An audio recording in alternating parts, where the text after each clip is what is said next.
各位朋友，大家晚上好！欢迎各位参加由 EMCC 中国与 MentoringCo 联合主办的100场专业导师讲座。今天是我们第27场。那今天晚上呢，我们有幸邀请到来自瑞典的 Kerstin 博士给大家讲疫情如何影响导师辅导。那么在我们讲座之前呢，首先我们来认识一下 Kerstin 博士。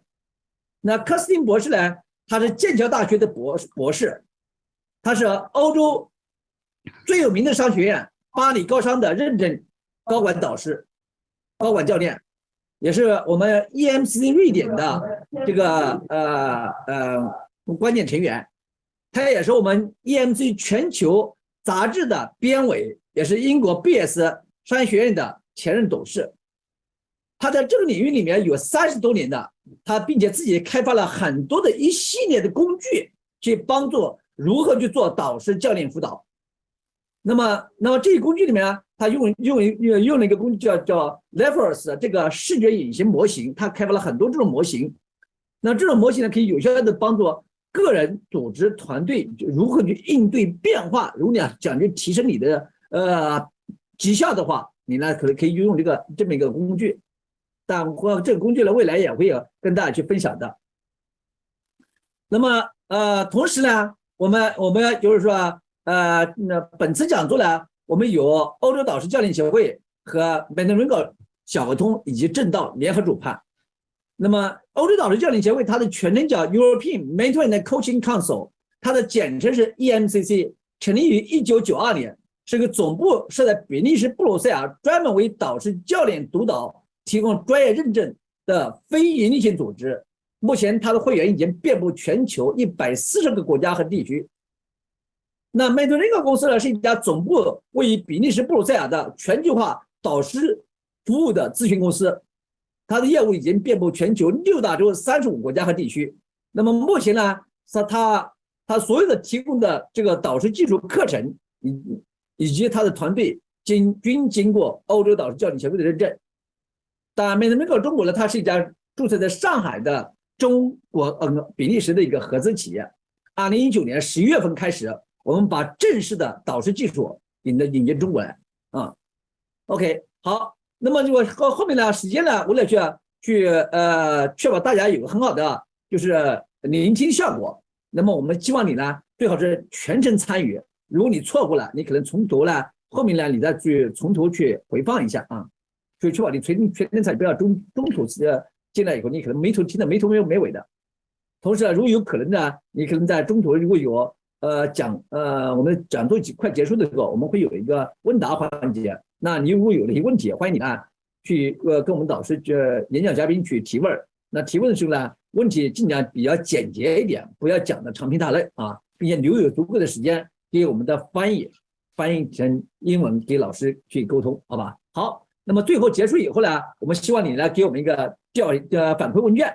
每次我们讲座结束以后都有个反馈问卷，我们希望呢大家都把这个反馈问卷呢认真的填写，好吧 ？OK， 好，那下面呢我就不过多占用大家的时间，我想把这个时间呢留给我们的演讲嘉宾 Kerstin 博士，大家欢迎。OK，now over to you, Kerstin. Thank you. Thank you, Fisher. And I'm very happy to be here with you today, although only electronically. 谢谢 Fisher， 非常高兴今天能够在线上与大家会面。So what we'll cover today is, first of all, a little bit of research that was carried out by myself and my colleague, Carol Whitaker, about the changes in the workplace that happened with the pandemic. 今天呢，我们首先呢，我会分享一下，就我跟我的同事 Carol， 我们一起做了一项研究调查。是关于在疫情期间，然后职场里发生的一些变化。Our research really covered the responses we had from people we talked with was from Australia, New Zealand, Singapore, Middle East, Africa, mostly Europe, in fact, and then the US. So there was actually nobody from mainland China. So that's why I would very much like to have your views once I've presented what we found ourselves.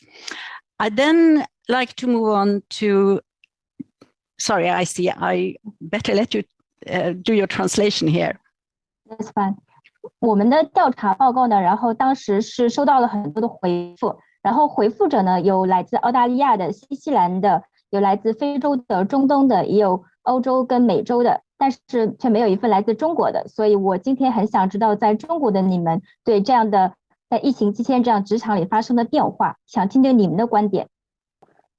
And then I'd like to just move on to the implications for these changes for leadership, management, and also mentoring, and finish up with a case study. 然后呢，我想再介绍一下，就关于这样的趋势变化对领导力、管理和导师辅导的影响。最后呢，我们是来分享一个相关的案例研究。So let's start with the research and survey. 首先，我们来看一下我自己做过的这个调查研究。So throughout the first 2 years of the pandemic, my colleague and I carried out desk research. 在疫情最初的2年，我跟我的同事一起进行了一个案头研究。We read many articles from various publications. You can see them here. 那我们的研究呢，是主要来自于很多文章，这些文章的出处大家也可以看到，这里有很多的这个报刊，以及包括专业的这些机构。And of course, these were written by journalists and also some researchers in business school and so on. 这些呢，他们的作者呢，有一些是记者，然后也有一些是商学院的一些教授。That's why we decided then in around about January this year that we wanted to check if these findings from the desk research actually was happening in the workplace. 然后在今年1月份的时候，我们想就是这些文章的这个调查，它的一个研究结果，我们想确认在职场里是否真的发生了这样的趋势。So we sent out a short survey to a number of people in our joint networks, and we had a fantastic response rate of about 44%.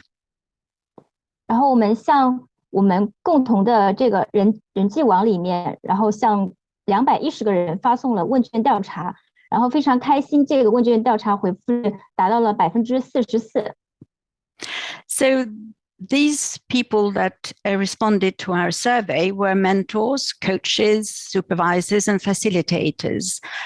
And we were asking them which type of issues their clients were seeing in their working lives.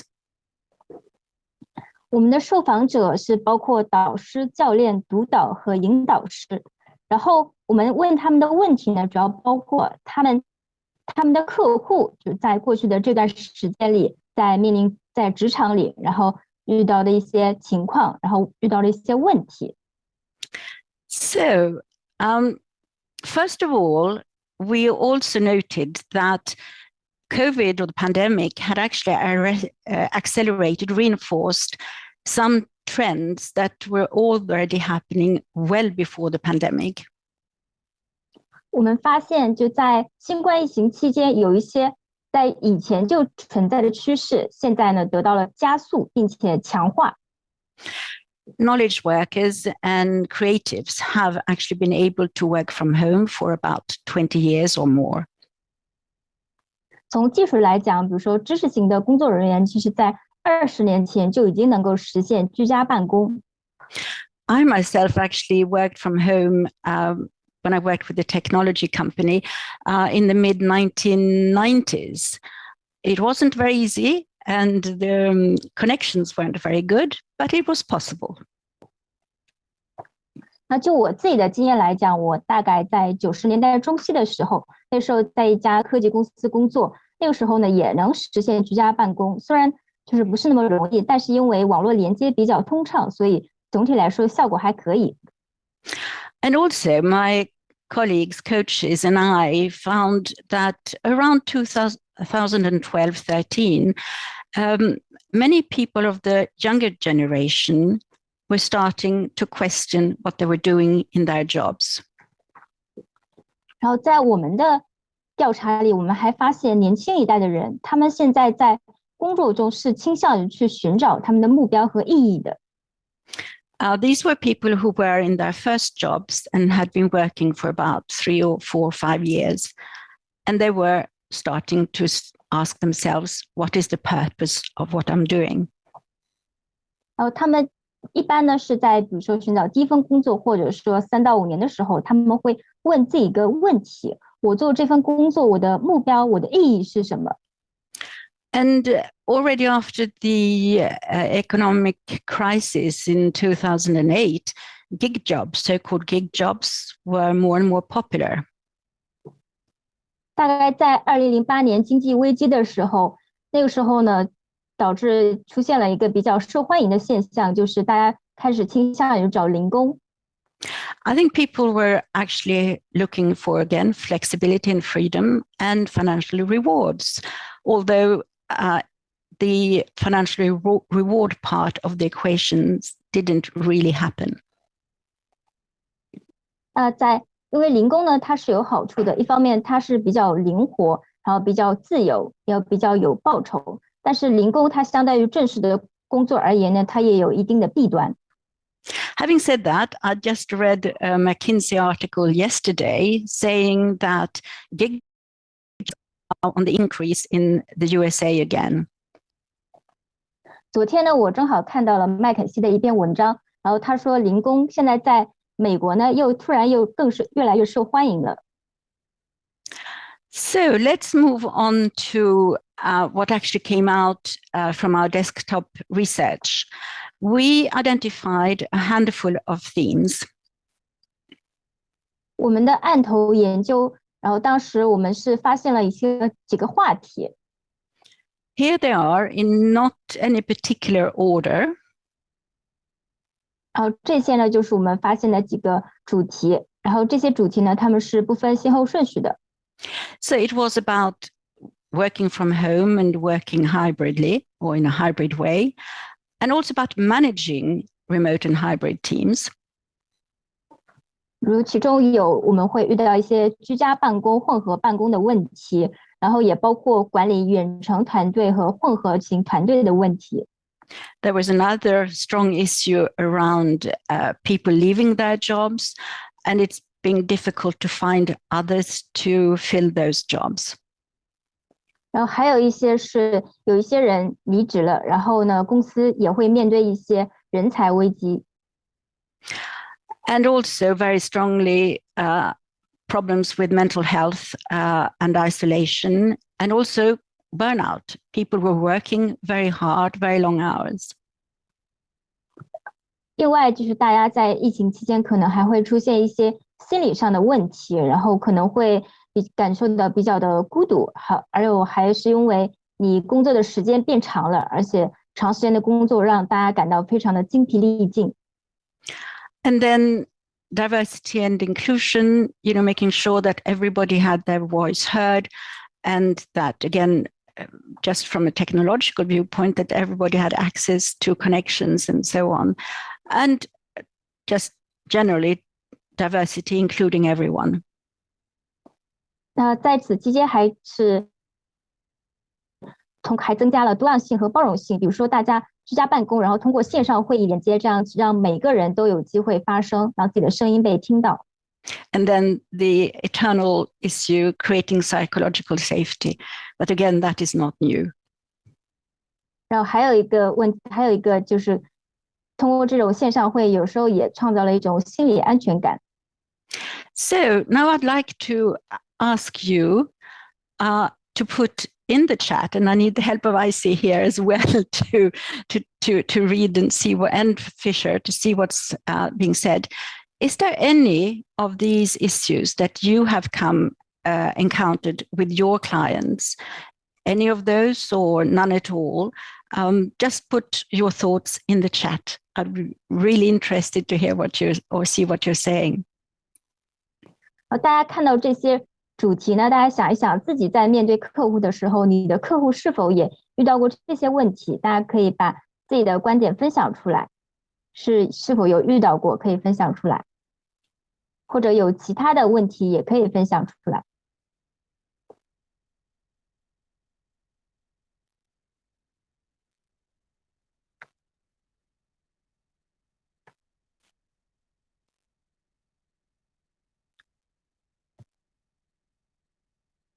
Yeah.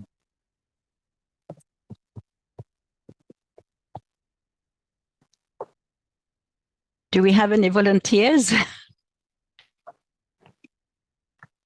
有人要分享一下吗？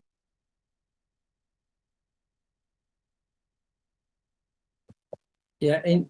大家有谁愿意分享吗？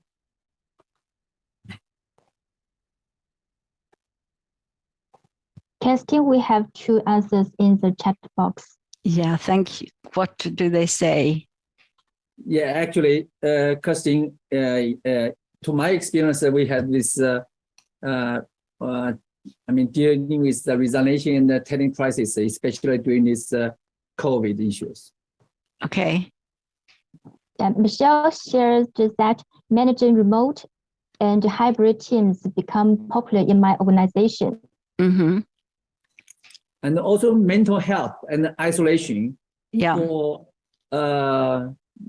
both the managers and the employees, even family members. Yeah, because obviously. Clear. I mean, it's the whole system, isn't it? Exactly.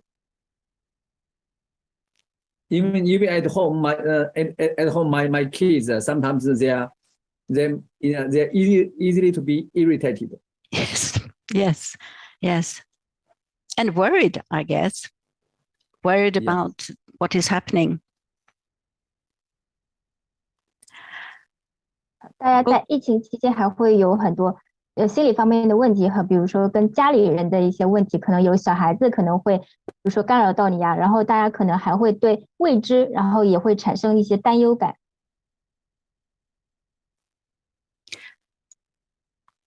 Okay, so if I understand correctly, many of these issues you're seeing them as well, particularly the hybrid work issues and also mental health problems. Is that correct?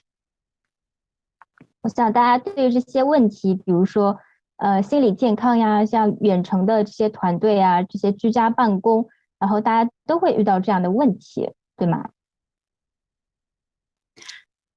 So shall we move on to the next slide?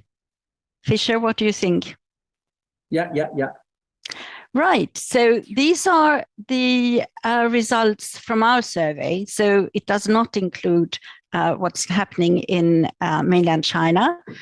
I can also say that the survey finished at the day that Ukraine was invaded. So these issues are all about the pandemic and does not touch on what has happened since the 24th of February. 这里呢是我们的调查结果。我们的调查结果呢是在2002年的2月结束的，然后那一天结束的那天正好也是俄乌战争开始的第一天。然后，所以这个调查结果呢是截止到那一天之前的，是不包括这天之后的。So purely consequences of the pandemic.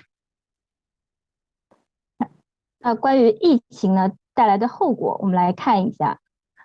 And the important thing here really is the bottom line, where hardly anybody said that they hadn't come across any of these issues. 大家看这个最后一行就是说，好像是很少有人说他没有遇到说以上的问题，大家都有这样类似的问题。And on the relatively small sample we had, the difference between sort of 10% at the bottom, 12-13%, and the 18% at the top is really not statistically significant. 那我们看距，像最下面的那些离职人才危机，可能大概在10%，然后上面12%到最上面的大概18%，这些数据之间的差距对我们来说也是非常有价值的。The important thing here is that all of these issues seem to be there and something that we need to cope with. 这里的重点呢，就是所有这些问题呢，都是我们需要应对处理的。So moving on, we also asked the mentors, coaches, and supervisors who filled in our questionnaire in an open question, what are their own issues? 那除了刚才的问题，我们也向导师、教练、督导们就是问了一些开放性的问题，是关于他们自己在疫情期间遇到的问题。Those who'd actually started working online before the pandemic actually said that things were going well. 在疫情之前呢，就是有可能大部分是没有说比较少的线上工作的。那疫情的时候呢，大家也会担心这个线上工作的效果。Although those who hadn't were really struggling. 那些之前没有线上工作经验的人，所以会感到非常痛苦。So they were talking about being more agile and to respond more quickly to changing circumstances, which they felt they were not doing. 还有他们还要变得要更加灵活，因为随时可能都有各种情况的发生，他们要能够随机的去应对。And then coping with multiple roles. Fisher, you mentioned your children. Everybody had to be much more involved across the board with families and neighbors and so on, as well as their jobs. 另外一个就是大家要应对自己的多重身份，因为除了工作以外，我们可能还是比如在家里还家庭，比如说家长啊，或者说还要跟邻居邻里打交道，这样多重的身份。We also found that most mentors, coaches, and supervisors and so on had actually several roles in them in their professional life. They could be coaches, mentors, and running a company. They were facilitators and coaches. In the mean, they had 3 different functions. 那对于在这些就是从业人员，他们在职业方面也会遇到很多的，就是说他们要扮演着多重的角色。那比如说有的人在公司，他们既会做教练，也会做导师，然后自己呢还会运营一家公司，然后也会做比如说工作坊的引导师。那么他们自己可能就在职业上可能就面临着3重身份。The maximum we saw was 7. 然后可能最多的角色可能多达到7个。And then, of course, there was this, again, issue about uncertainty, dread, and anxiety. 此外，大家在内心上还有很多，比如说不确定感，还有恐惧感，以及还会感到焦虑。And if you think about the previous slide with the issues that clients were seeing, 那大家再回想一下前面的，就是我们的客户可能面对的那些问题。And these worries, well, they're very, very similar. 那这些担忧呢，其实是非常的相似的。So we, in effect, seem all to be in the same boat. 事实上，大家其实都是在同一条船上的。So, in conclusion, the survey confirmed the desk research. We also asked an open question to the practitioners, to the mentors and so on, about their new skills they would need. 所以我们的这个调查，然后证实了我们之前进行的案头，然后我们呢对导师、教练、督导他们的开放性问题，还包括他们需要的一些新技能。Not surprisingly, online skills, digital skills were asked for. 那么一点不惊讶的是，他们大家都觉得自己需要提升数字方面的技能，包括战略性的，也包括实践方面的数字技能。But also how to handle mental health and anxiety and so on, and when to refer to other specialists. 那同时也包括应对创伤，包括比如说精神上健康的问题啊，以及一些焦虑，以及包括可能在什么样的时候，然后去找那个专业人员，然后帮助他去治疗这个创伤。And then issues of that you have to look after yourselves, about self-motivation and self-care, looking after yourself as well as others. 同时大家还要是把自己照顾好，然后也能做到自我激励。And additional insights that we hadn't actually asked for, but that people volunteered, were that mentoring and coaching is going to be increasingly important in this very difficult and chaotic world. 然后关于大家有没有什么一些额外的想法，然后大家比较一致的想法，就是在现在这样比较混乱的一个世界一个环境里，然后大家觉得导师教练这种方法都越来越重要。And also that purpose and values and so on are very important, both at the level of the individual and the organization, and the alignment between the individual and the organization. 那同时目标和价值观也变得越来越重要，这里的目标价值观不仅包括个人的，也包括组织的，同时个人的目标价值观与组织的目标价值观也要匹配。So what does all this mean for the future?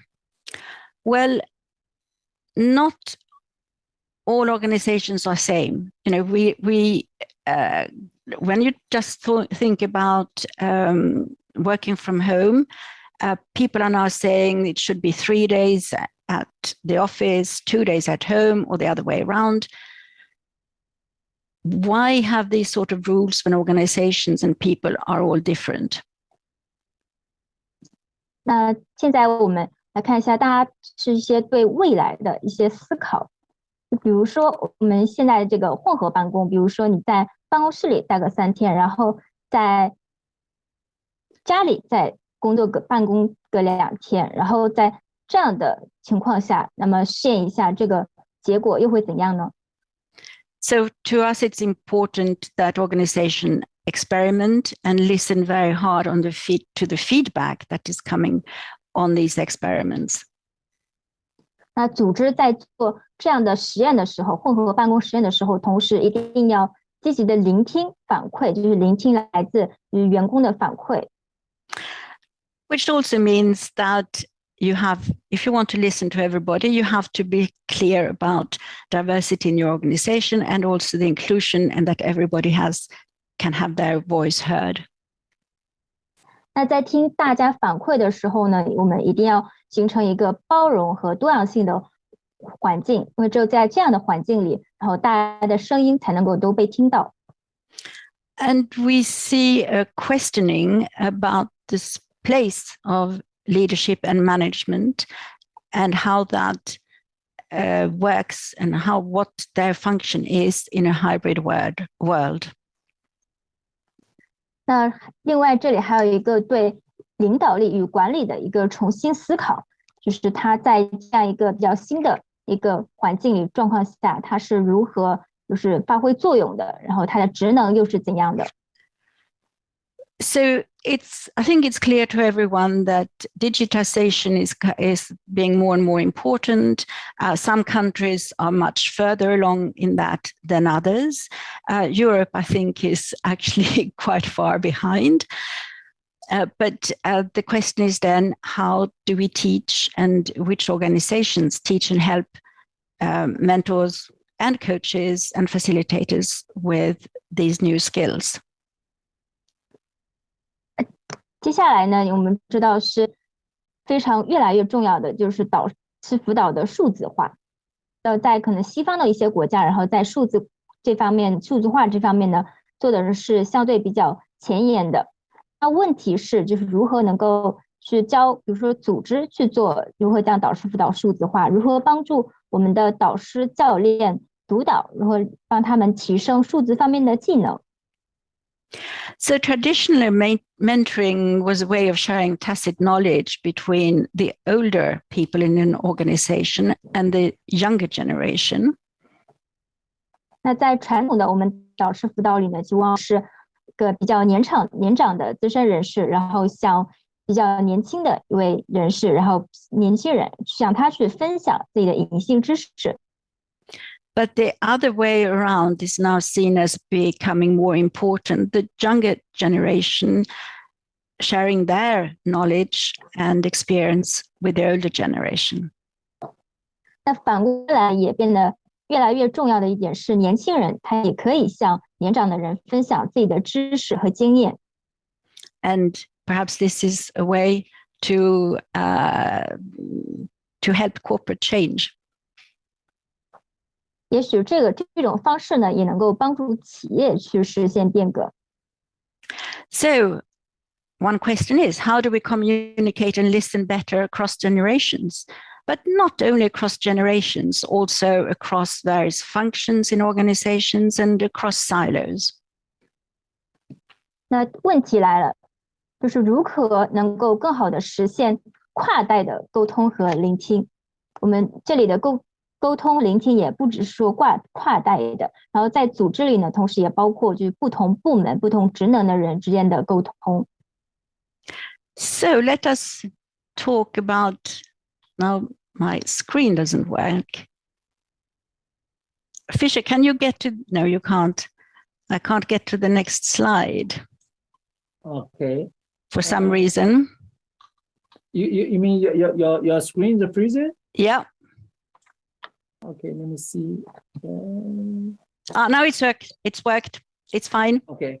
Yeah. So let's move. So talking about communication and understanding between different people, metaphors is something that we humans have used for a very long time indeed. 谈到人与人之间的交流和理解，我们这里会谈到一个大家经常用到的一个概念是隐喻。It's a way of communicating complex concepts and ideas. 隐喻它可以帮助我们去传达复杂的概念和想法。For example, we say time flies to indicate that time can go past very quickly and has a direction. 比如说我们常常说时光飞逝，那我们用这样的话来就是说时间过得非常快，而且是朝着一个方向去向前走的。But we also say time is money. For example, we have salaries. You're paid for the time you spend at work. 那我们也会说时间就是金钱，然后我们会因为在工作场所里，我们因为付出了时间，然后得到了相应的工资。Which, in fact, I think is perhaps part of the issues with this working from home, is that people can't see what you're doing and they don't know how much time you actually spend at work. 那么在我们就是疫情期间，大家在居家办公的时候，也是有一个问题，就是大家就是并不能知道自己在家里到底工作了多长时间，因为好像已经失去了时间的概念。Which just shows how deep metaphors are in our psyche and in our cultures. 那在隐喻呢，其实在很多文化里呢，都用了很长时间，而且已经根深蒂固了。So our brains are used to them, and all cultures use metaphors. They are slightly different, but the actual construct of a metaphor is the same in all cultures. 我们所有的文化都在使用隐喻，虽然有一些细微的不同，但是它们的主要结构其实都是一样的，而且我们人类的大脑早就已经习惯了使用隐喻。So the examples I've given here are verbal metaphors. 那这里呢，我举一个语言上的隐喻这个例子。But there are also other types of metaphors like sound metaphors. Rooster crowing in the morning can be a new start, a new beginning. 比如说我们说就是早上的阳光对我们来说，我们会形容早上就一日之计在于晨，然后会这样来形容那个早晨，那是一天的开始。And then there are visual metaphors. And we have been working with images, visual metaphors, with a system or methodology called Lephorus. We find that using images actually creates that psychological safety that is so difficult to find. 那除了语言上的隐喻呢，我们还有视觉上的隐喻。还有这里呢，我们采用了一种叫做 Lephorus 这种视觉隐喻的方法。然后我们发现，就这种方法呢，它可以帮助人创造带来心理上的安全感。Because you're not actually talking about the issue or a person, you're talking about an image. 你可以就是用一个图像来去指代一个人他所遇到的问题。In addition, images are not tied to a particular culture or language, so it's easier for many people who speak English at work actually have English as a second, third, or fourth language, and using images helps them articulate more easily. 那对于我们就是在工作场所中，有的人可能使用英语，有的人可能第一语言并不是英语。那我们用图像是可以很好的，就是让大家就是传达自己的想法。这个图像它是不受特定文化或语言的束缚的。We also find that images prompt the feelings and hunches that you feel. Some ideas that sit at the back of your head somewhere, images help them come out. 通过图像呢，还可以让一个人他可能本来可能没有发现的，他可能在他的脑海里，他的一些感觉，他的一些预感，然后包括一些想法，能够通过图像让它浮现出来。And of course, images are quite easy to use online on online platforms. 那同时我们知道图像它在我们的网络虚拟平台上是非常容易使用的。And last but not least, it's actually fun. We find that people laugh when they start working with images, and then they quickly start talking about important issues. 最后一点呢，我们是发现用视觉隐喻这种方法是非常吸引人，而且非常有趣的。还有当你用图像就是让跟别人一起这样讨论工作的时候，你会发现就是对方会不经意的就是笑起来，非常的开心，然后呢也能把自己的这个感受想法然后传达出来。So at the beginning, I promised you a case, and this is a comparative study made between using focus groups, traditional focus groups, and visual metaphor workshops to resolve a really difficult culture clash between generations. 那这里呢是我们提到的也要讲的一个案例研究，这个案例的主题它主要是解决就是在管理层和千禧一代之间他们的文化冲突，然后通过分别采用焦点小组跟这个视觉隐喻工作坊这两种方式来进行一个比较研究。So there were great and important difference of opinion and strife between the management and millennials in the digital division of international high-tech company. 是一家全球化的高科技公司，然后在这个公司里的数字部门里面的管理人员以及年轻的这个员工，他们之间呢经常会产生一些分歧。The problem was across the organization, but it was particularly difficult in a North African country where there were 80 millennials in the digital group. 这个问题在这家公司呢其实是比较普遍的，然后特别明显的是在北非，他们在北非的那个国家，他们的分公司这个部门里问题是比较尤其严重的。然后当时我们有80位千禧一代的参与者。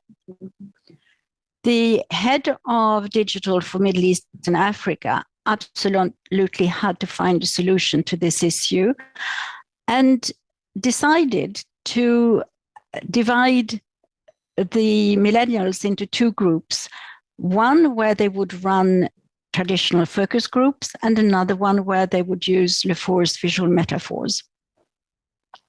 当时是由这家公司的中东非洲然后数字部门的主管然后负责这个项目的，然后当时决定把这个80位这千禧一代的他们的人分成了2组，然后应该是各自一半吧，一半参加了焦点小组，然后另一半参加了这个工作坊。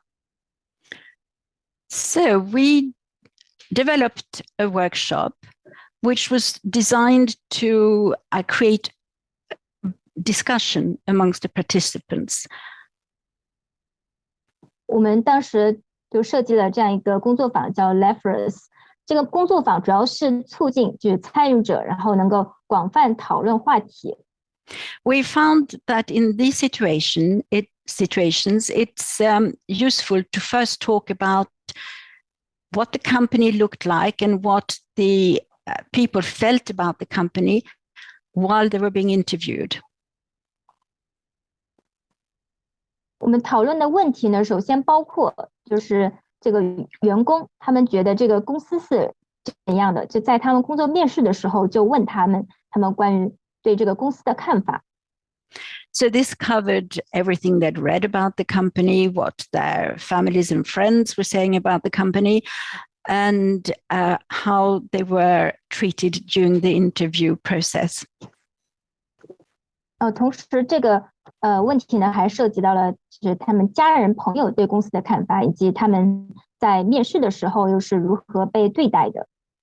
And then we asked them to contrast that with how they saw the company now they were actually working in the organization. 然后他们在这家公司工作以后，然后他们对公司的看法又是怎样的？ We then covered their personal job situations and also communications within the team and the organization. 以及还问了他们，就包括他们现在个人的一个工作状况，然后他们在内部沟通又是什么样的情况？ And then most importantly, which actions were going to come out of all this. 最后是最重要的一点，就是他们的后续行动。So I just want to show you how this worked a little bit through showing some of the images that were used. I'm just going to give the example of the first 2 questions. So we showed the group of people, there were 10 or 12 in each group, these images. You know, they're all abstract. There are no people in them or anything like that. We asked them, is there an image here that looks like the organization when you were being interviewed for jobs? We asked people to, yeah. 这个工作坊具体的，我们是开始用了一些图像。我们这里呢举的2个例子是针对前2个问题的。我们比如说，首先这是比如说第一个问题，然后我们是问了他们，比如这些图片当中哪一张图片最能代表你在面试的时候对公司的看法？ There's no intrinsic meaning in any of the images. They can mean whatever you feel they mean to you in relationship to the question asked. 这些图像呢，它其实没有一个说本质的意义，它可以是任何的。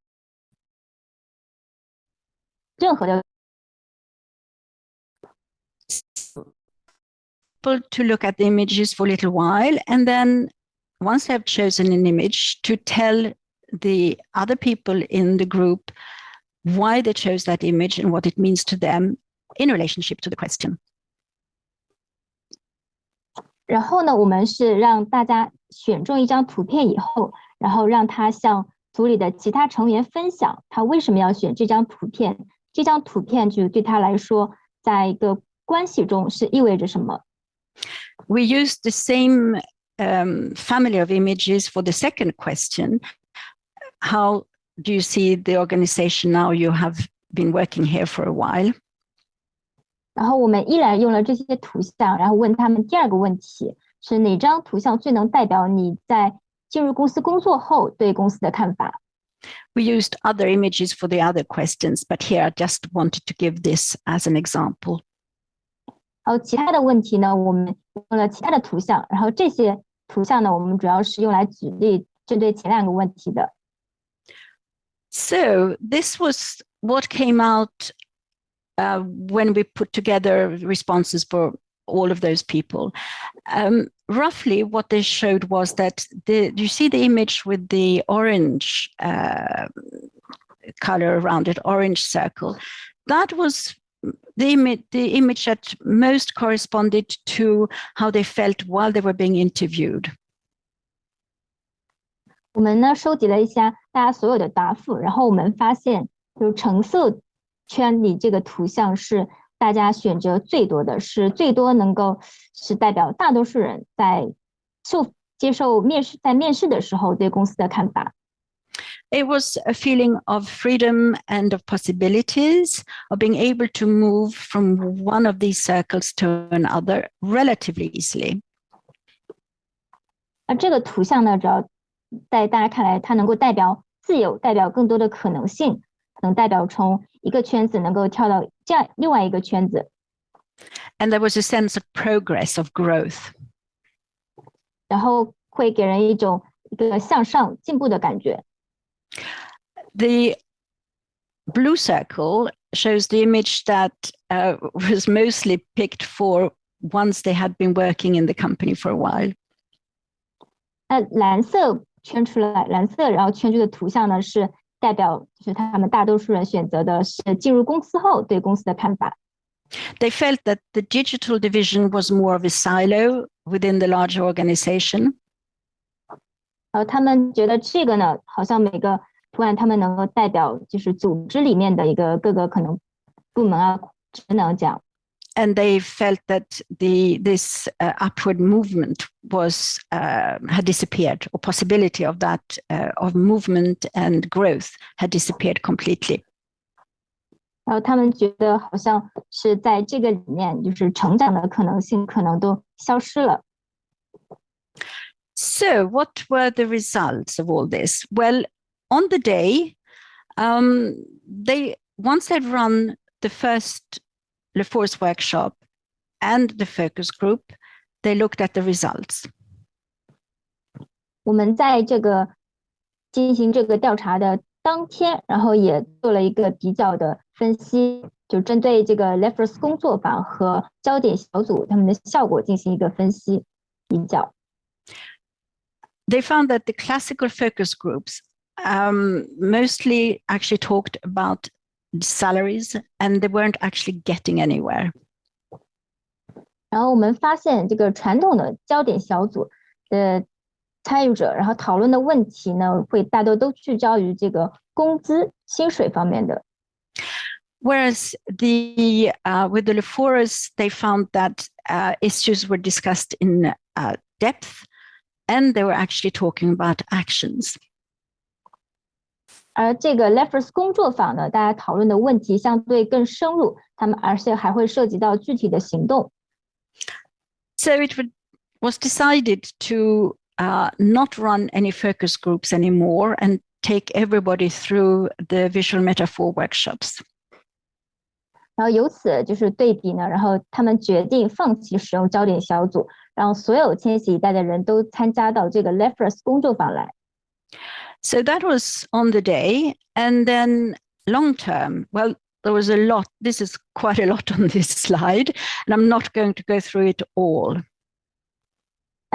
在这个工作坊，我们最后又看了就是长期采用这种工作坊的方法，然后所带来的结果。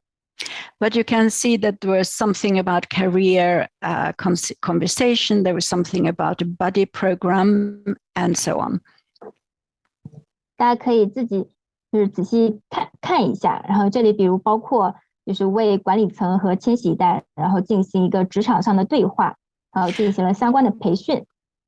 What I found particularly interesting was the two last ones, starting a thank you culture within the teams. Just saying thank you when somebody has done something over and above what was expected.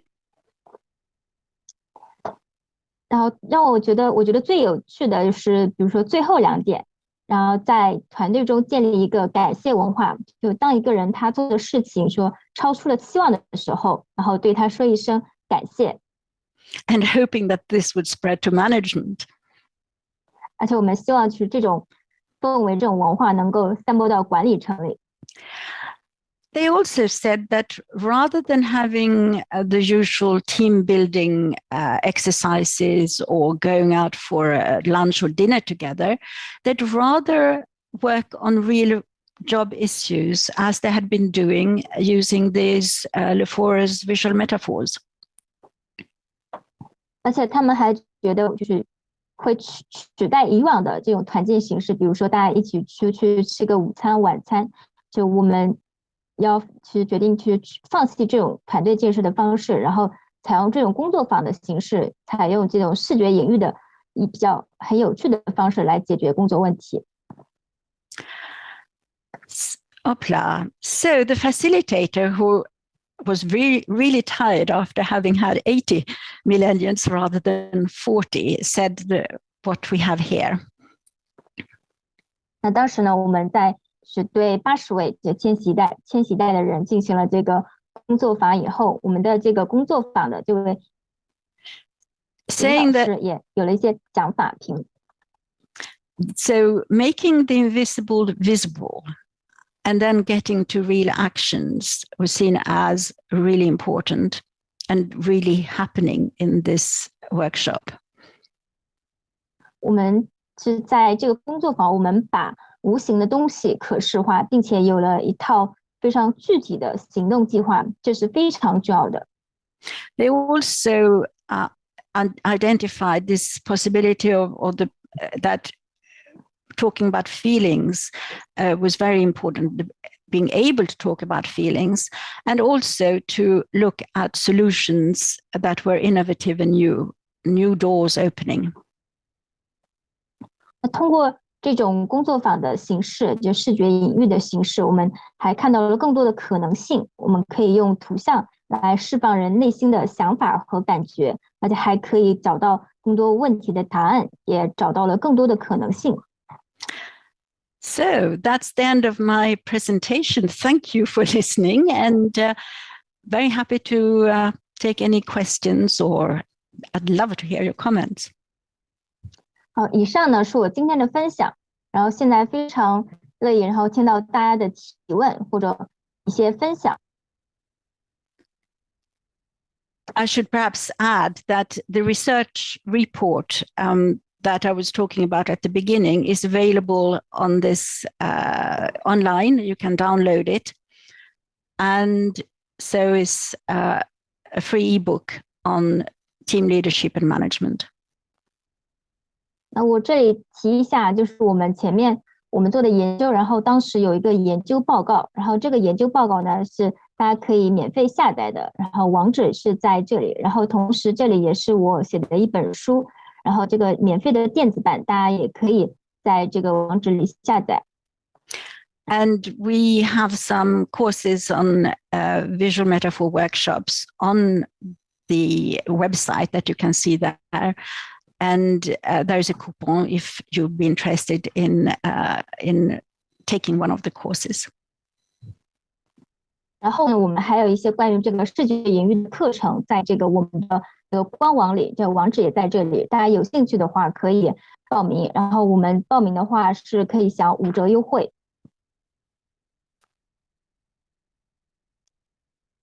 Great, thank you, Kerstin, for this wonderful sharing. I mean, this is a really very useful, very deep analysis from all your study. I think this gives us a new picture, new in depth of how this will help the people's overcome this pandemic period, even in some other difficult situations. I think these are very useful. Thank you. Thank you very much for that. 那因为刚刚我们也非常感谢，就是 Kerstin 博士来跟大家去分享这么一个比较研究的很深度的一个报告，这些都是他的真实的一些研究案例，能跟大家去分享，并且做这样的比较。所以我觉得这个是角度是完全很新的一个角度。那么当然他这个研究报告呢，英文版这个研究报告，大家如果有兴趣，可以去从网上去下载。他也是很慷慨的，把这个研究报告呢就分享给大家。同时，他还给大家就是这本免费的电子书，就是团队领导力和管理的新方法里面，这是他的一个电子书。当然，从外边买的时候你可能需要去买。他今天呢，为了给我们中国客户、中国的听众里面，有一个对这方面有个新的了解，所以他就是比较慷慨的去把这个电子书就捐出来。当然，另外一个有哪些朋友呢，觉得就是说，我们的Kerstin博士他讲的课程比较很好，所以我们就欢迎大家呢。你一方面呢，你也可以到他的网站上去，他这个 website 可以去点击他的 website 去看一下他相关类的这个课程，一些在线课程。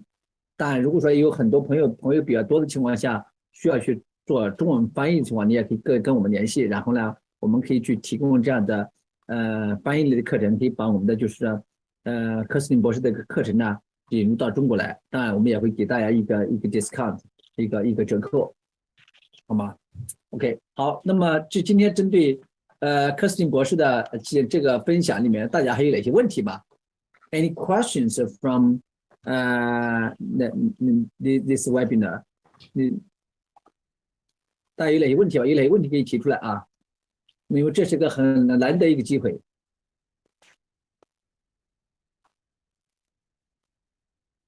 Michelle, Ricky, Danny, Craig, Jenny, any questions? 大家有问题吗？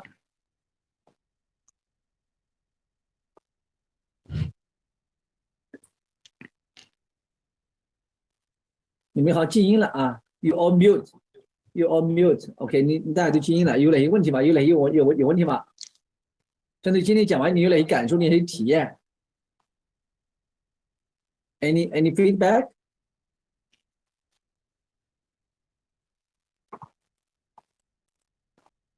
OK。Michelle, are you there? Michelle？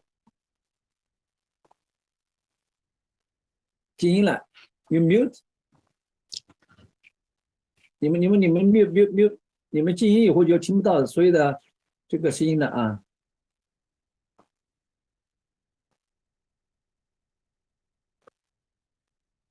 Okay. So otherwise, if no questions, we will also still take some question from online. OK. Lily 那边有在线有其他人有问题吗？让他进去好了。呀。OK， 其他还有哪些问题吗？你从那个线上，从那个直播，从那个其他的直播频道。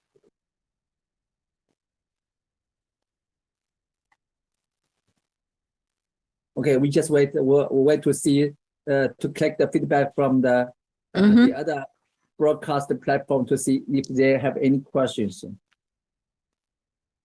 那个丽丽那边他们有问题吗？有问题总结过来吧。暂时没有的 ，OK。So 那如果大家没什么问题呢，我们今天呢暂时就是今天的讲座就到此，好吧 ？So Kerstin, it seems so far they have no question for the moment. So after if they come up with any questions, we may send you an email. Ask for this question, and then we can get back to them.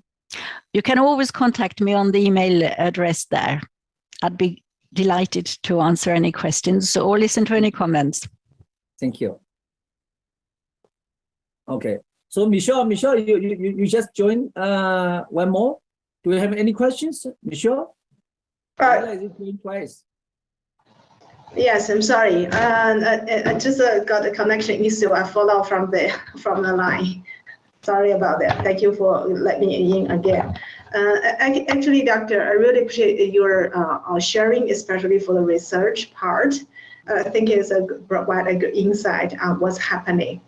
And I work for a corporation. Actually, a lot of things are very similar we are facing every day. I have a special question regarding managing as remote or hybrid team. In your research, any strategy from other coach or mentor or organization are using today to bring this exercise up to speed to support business? It's an excellent question. I think most organizations are struggling with it. Again, I think coming back to that, every organization is actually slightly different. You know, they have different functions in, you know, different services, different products they produce, different types of people in the organization. So what I've seen working the best is this thing about experimenting, talking together. You know, if you're in a team, talking with the team, if you are the team leader, talking with the team and say, okay, this is what we're trying to do together. What have we learned over the last few years or months when we have been working online? How does that impact the changes happening now? And then what are we going to try to do? And then experiment, try a few things, and then again, look at it, what's happened, how did it work, what did we learn from it, what do we need to keep, what do we change?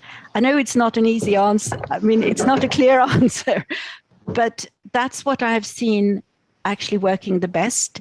It's not a quick solution, but it's a long-term solution. Does that help? Yeah, thank you. And this, because the function of working in OD, basically, this is like about 2 years topic in our world. Yeah. To top leaders, HR folks, really to figure out what is the best for the company. Yes. Yeah, thank you. 这里有一个问题是关于是在企业里，就是有没有非常好的实践方法，能够有效的管理这个远程的团队以及这个混合式的团队。其实这个问题呢是大多数公司都在面临的，但是每个组织呢其实都有点不一样，然后因为大家的职能不一样，的产品服务不一样，然后企业里的员工人的类型可能也不太一样。其实好的方法呢，还是说能够让大家在一起，然后畅谈自己的想法。就是当你是一个团队的领导者，然后你呢把大家聚集在一起，让大家就是一起探讨，比如说探讨我们一起能够在一起，大家一起，然后能够做一些什么，然后去实现什么。然后我们比如说在过去的几个月、几年，我们在线上这样工作的时候，我们就学到了什么，然后我们这个方式对我们产生了哪些影响，然后引起了这样的变化，然后在未来我们要去做哪些尝试，我们让大家聚集在一起做这样的一起讨论，然后呢我们是来开始下一步的行动，大家试一试其中的一些就是几个方法，然后来看一看这个方法它实施的效果，然后再看一看大家从这个方法中学到了什么，然后哪些是我们要继续保持的，哪些是我们要做出改变的。我想这是一个团队一个组织，然后能够管理好这样远程的工作，这样混合工作的一个最好的方式。那这个方式呢，它不是速成的，它是长期的，也是需要大家去进行长期的一个共同的努力。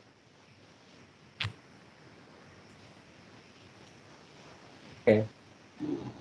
Thank you, Michelle. Okay. Any other questions? Stan, 还有哪些其他问题吗 ？Craig, are you there? Danny? Ricky? Hello. 没什么问题。Yeah. 没什么问题。Okay, Jenny, you have any questions, Jenny? 我主要是想问一下那个关于聚焦和那个就在远程啊这样的一个团队管理当中，如何提升它的聚焦力和一个就是延展力，就是很容易懈怠嘛。那么在这个问题上面，我想请教一下。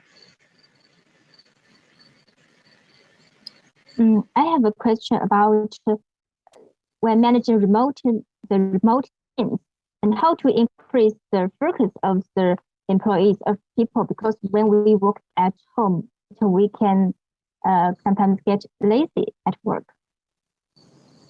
Sorry, I didn't hear quite how to increase the attention, the concentration into the work. Yeah. Because at home we may sometimes can get lazy or get relaxed. Yeah. This again it's a very, very, very good question. And I think we go back to what are we measuring? Are we measuring the output, what people do, or are we measuring the time people are spending doing it? Some people need to have more stops and having a cup of coffee and then working again, and others need longer times to concentrate. I said, do you want to just start with that? 这个问题很好，就是我们回到过去，就在我们过去，然后衡量一个就是说员工他的产出的方式，我们一般是看他做了什么，以及他在这件事情上他工作上所花的时间。有的人呢在工作的时候他会比如说需要停下来，我们喝一杯咖啡休息一下，然后继续。然后其他的人呢他可能会花更多的时间最主要聚焦在工作上。So the important thing is, how do we measure the productivity? What people actually produce, irrespective of when they produce it. 所以呢，这个问题的重点就是看我们是如何去衡量这个员工他的产出，去衡量他的产出。比如说，这个人他在这份工作上他产出了什么，带来了什么，然后并不是说要去考虑他就是说花了多长时间在上面。I know that's not a straight answer to your question, but I don't know if it helps slightly. 我知道这个我没有非常直接的回答你的这个问题，但我希望这也给你有所帮助。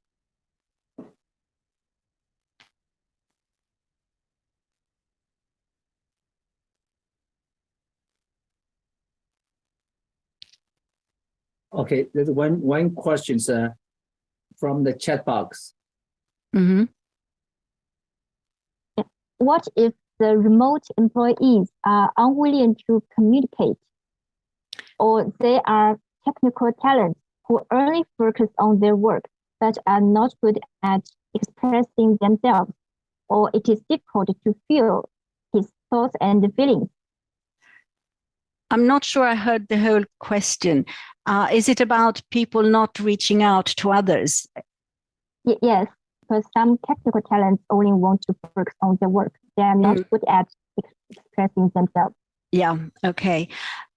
Again, this is where we find that having little talks about just at the beginning of meetings about what people were doing, just taking 3 or 4 minutes about even what is in the background, what is in their house, and what is, what sort of coffee or tea they're drinking, and so on, just to start bringing that in when you have technical discussions. And the other thing I must say is using other methods than just using words, using images, talking about stories, telling stories.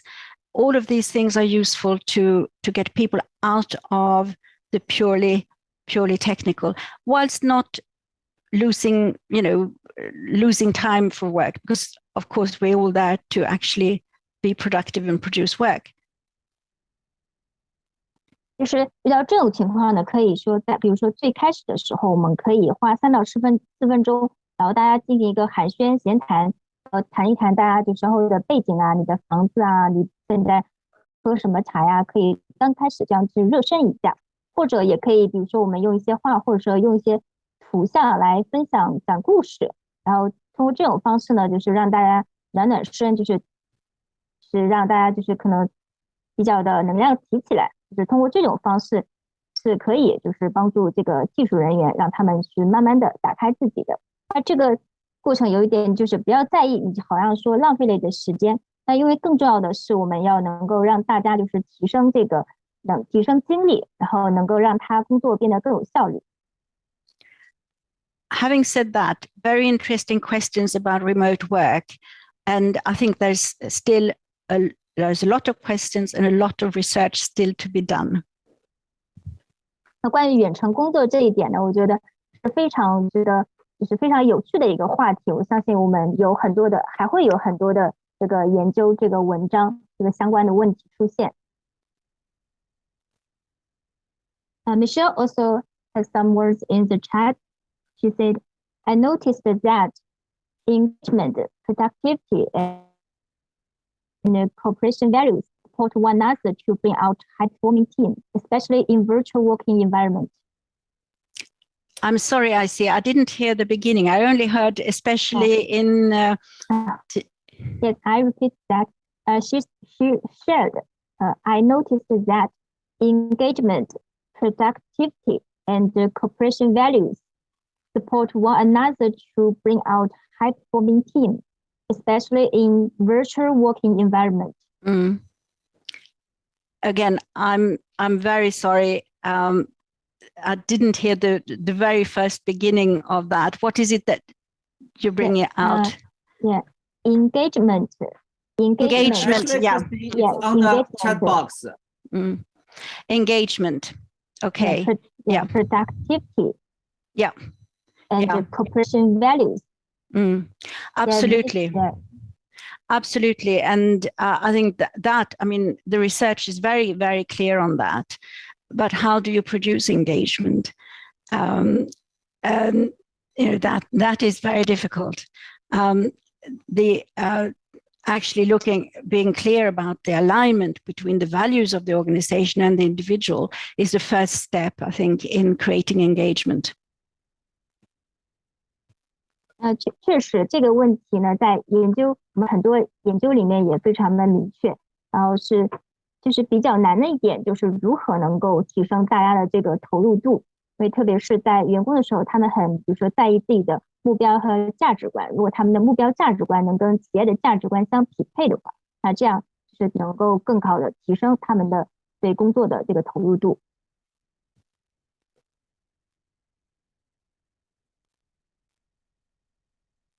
Okay. Any other questions? 是的，还有哪些朋友有问题吗？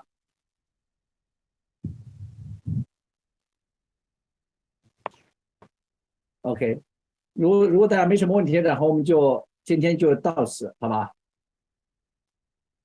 ？Okay, so Kerstin, so if no other question, maybe we can just stop here today. I think today's webinar really is a very eye-opening the discussion, especially from your research report. This is really, I mean, the very in deep analysis. It's a little bit different than we may thought from the appearance of the daily work.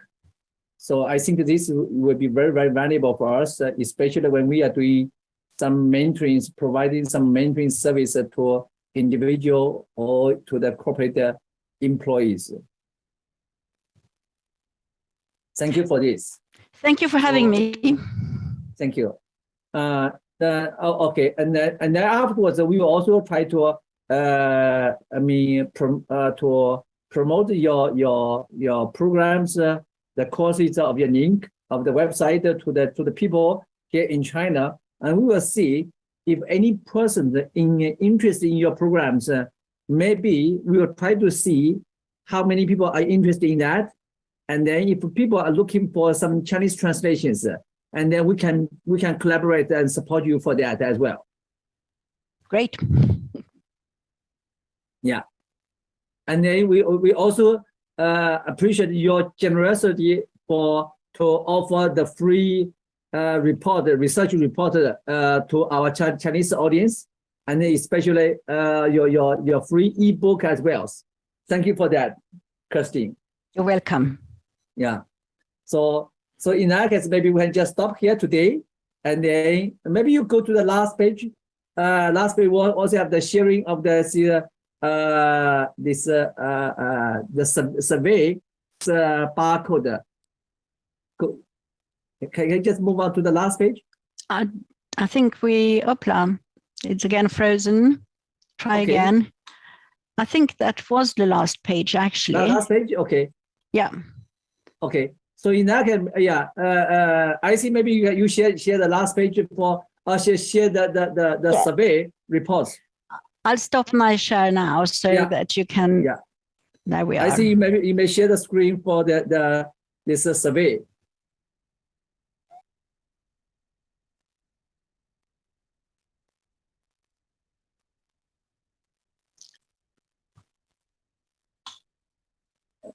Okay, me just a second. Okay, yeah. Okay, good. So OK， 那么今天呢，我们要非常感谢那个Kerstin博士给我们分享这一块。那么后面呢，这有一个反馈表。那我们希望呢，各位朋友你能扫描这个二维码，留下这个反馈，然后呢可以帮助我们做得更好，好吗？谢谢各位啊。Okay, so Kerstin, thank you very much for that. So maybe we can just stop here today. Thank you for that. Thank you. Thank you. Thank you. Have a good day. Thank you.